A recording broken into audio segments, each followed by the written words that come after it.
अस्सलाम वालेकुम स्टूडेंट्स।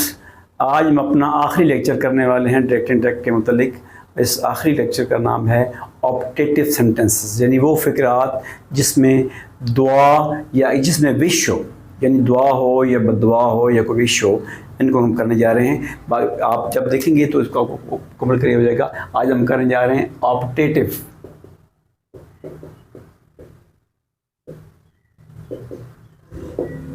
आम तौर पर इनको दुआया फ़िक्रात कहते हैं, लेकिन इसमें सिर्फ दुआ नहीं होती, बददुआ भी होती है। तो ये हम पहला फ़िक्रा लिखते हैं तो आपको क्लियर हो जाएगा। मसलन she said to her son may you live long. ये एक्सक्लेमेशन मार्क होगा, मे यू लिव लॉन्ग। ये इस तरह आपने करना है। फ़िक्रे के मुताबिक ये हिस्सा है, इसमें अगर दुआ है तो आप कहेंगे she prayed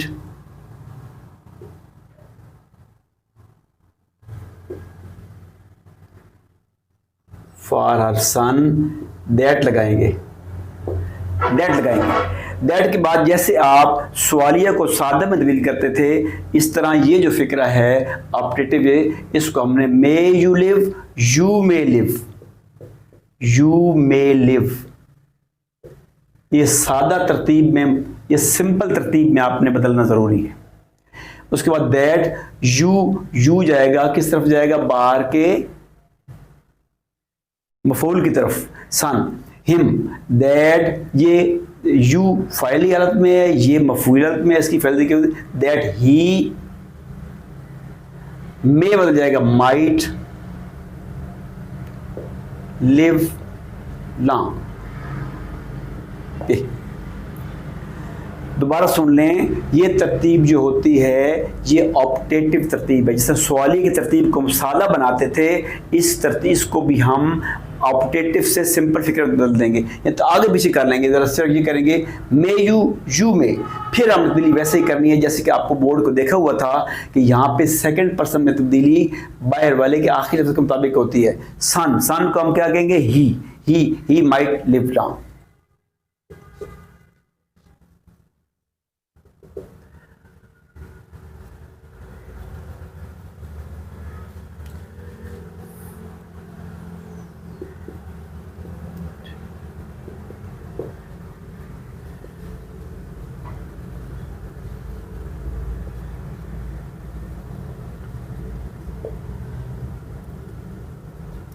may you go to. बेकारी ने उसे कहा अल्लाह ताला में तुमको दोज़ख नसीब हो, तो क्या करेंगे? आपने कहना है द बेगर कर्स्ड। ये टू हिम जरूरी नहीं लिखना। दैट मे यू, जैसे पहले बताया आपको, यू में हो जाएगा, यू बदलेगा इसके मुताबिक। That he might go to hello.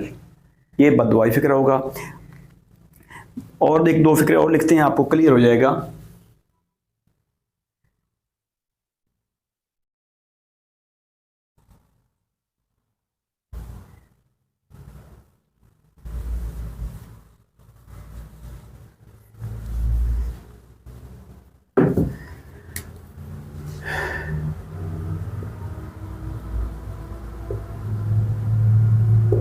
People said, लोगों ने कहा, मे her soul rest in piece.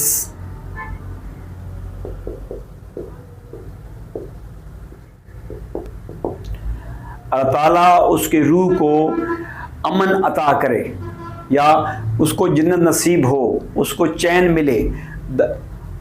People prayed that may her soul, her soul में। ये तरतीब हमने सादा बना दी। ये था मे her soul, her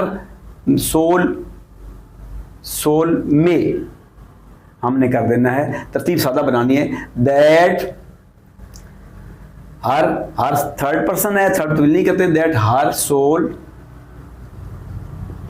rest in piece.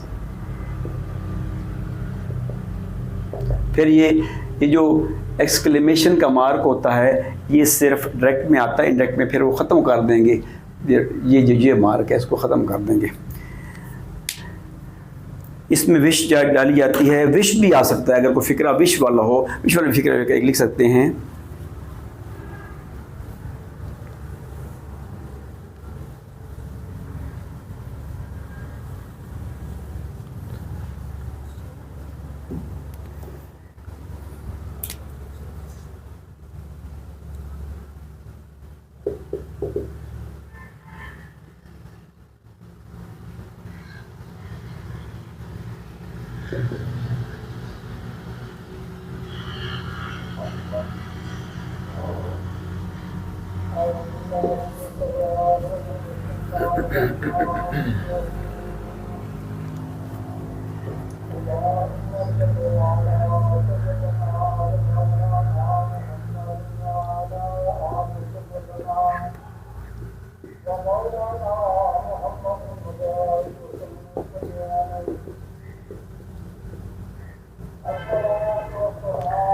He said, if I were born in rich family, काश मैं किसी अमीर ख़ानदान में पैदा होता। उसने कहा, he wished, यहाँ पे दुआ तो नहीं है, that he फर्स्ट पर्सन इधर जाएगा, he वर आपको बताया था पिछले जो सार से बताया गया है पर्सन ऑफ प्रॉन्ग तब्दीली में कि वो बदल जाएगा हैड बिन में, had been born in rich family. आज हमने अपने डायरेक्ट इनडायरेक्ट के आखिरी जो हिस्सा है उसको पढ़ा है, ऑप्टेटिव फ़िक्रात, जिनको इनको आमतौर पर दुआई फ़िक्रात कहते हैं। इसमें विषय होता है दुआ बदुआ, उसके दोबारा सुन लिया आपने, करना क्या है, दैट इस्तेमाल होगा। फ़िक्रे के शुरू के हिस्से में अगर दुआ है तो प्रेड लगाएं, अगर बददुआ है तो कस लगाएं।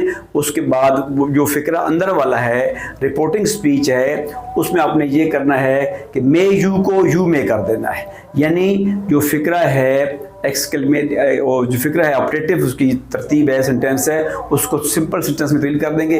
फिर बाकी तब्दीलियाँ वैसी होंगी जैसे आपको बताएं। ये हमारी आखिरी फ़िक्र था, उम्मीद है आपको क्लियर हो गया होगा। आप पिछले फ़िक्रात भी, पिछले सारे जो मुख्तलिफ लगाए गए हैं लेक्चर, उनको तरतीब से पढ़ें और सुने, उम्मीद है आपको क्लियर होता जाएगा। ख़ास तौर पर ये चीज़ जो हमने लगातार साथ साथ लिखी रखी है, इससे आपको फ़ायदा होगा। ये आपको याद करने ज़रूरी हैं, याद होंगी इस लेवल पे तो याद हो सकते हैं नाम दाम में।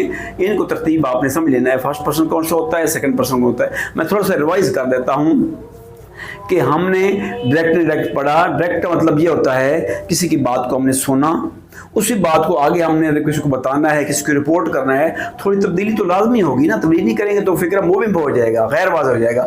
ये आपने करना है। अगर आपको इस सिलसिले कुछ नहीं भी आता, तो अगर आपका लेवल माशाल्लाह अच्छा, इंटेलेक्चुअल लेवल अच्छा है, तो आप ये करेंगे, बात सुने, आप ऐसा समझें कि मैं किसी को बयान कर रहा हूँ, खुद ब खुद वो तरतीब ठीक हो जाएगी।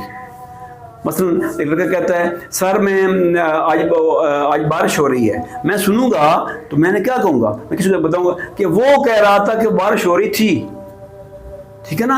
इस तरह आप खुद भी कर सकते हैं। डायरेक्ट इनडायरेक्ट बनना मुश्किल नहीं है, आपने सिर्फ ये ज़हन में रखना है कि आपने वही बात सुनकर आगे किसी को बतानी है, रिपोर्ट करनी है। इसे कहते हैं इनडायरेक्ट स्पीच। डायरेक्ट स्पीच का मतलब होता है हू बहू स्पीकर के बोले हुए अल्फाज और उन्हें थोड़ा सा रद्द-बदल करके जब हम पेश करते हैं तो उसको क्या कहते हैं, इनडायरेक्ट स्पीच। इनडायरेक्ट स्पीच में वो जो काम होते हैं नहीं होते, सीधा फिक्र को आगे लेके चले जाते हैं। उम्मीद है आपको समझ आ गई होगी। अल्लाह आपका हामी नासिर हो।